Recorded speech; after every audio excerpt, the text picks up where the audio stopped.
அதே மாதிரி இந்த ஜாயிண்ட் பெயின் வந்து ரெடியூஸ் பண்ணுறதுக்கும் வந்து பார்த்தீங்கன்னா பிரண்டையால் மட்டும்தான் இதை வந்து சரி செஞ்சு கொடுக்க முடியும். இந்த எலும்புக்கு சம்மந்தப்பட்ட நியூட்ரியன்ஸ் எல்லாமே இதில் இருக்குது. அது மட்டும் இல்லாமல் இப்போ இந்த செரிமான கோளாறு வந்து அதிகமாக இருக்குது, உங்களுக்கு எப்போவுமே வந்து அந்த டைஜஸ்டிவ் இஷ்யூஸ் இருந்துகிட்டே வருது அப்படின்னா இந்த பிரண்டை துவையல் இருக்குது பார்த்தீங்களா, வேணும்னா நீங்கள் இது கூட இஞ்சியும் சேர்த்துக்கலாம். இன்னும் நல்லா ஃபாஸ்ட்டாக உங்களால் வந்து அந்த ரிசல்ட்டை பார்க்க முடியும். ஸோ அந்த பிரண்டை துவையலை வந்து நல்லா சூடான சாதத்தோட கொஞ்சம் ஒரு ஃபியூ ட்ராப்ஸ் நீங்கள் பசும் நெய் கலந்து சாப்பிட்டு வந்தீங்க அப்படின்னாலே ரொம்ப நல்ல ரிசல்ட் கிடைக்கும். டைஜஷன் நல்லா இருக்கும். அது மட்டும் இல்லாமல் பைல்ஸ் ப்ராப்ளம்னால நீங்கள் சஃபர் பண்ணிட்டு வந்தீங்க அப்படின்னா அந்த ப்ராப்ளம் கூட சீக்கிரத்திலேயே வந்து சரியாகும்.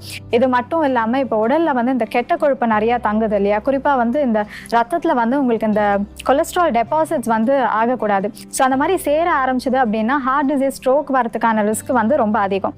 ஸோ அந்த மாதிரி ப்ராப்ளம்ஸ் வராமல் ப்ரிவெண்ட் பண்ணுறதுக்கும் வந்து பார்த்தீங்கன்னா பிரண்டை வந்து ரொம்ப பெரிய அளவில் நமக்கு ஹெல்ப் பண்ணுது. இது இல்லாமல் இந்த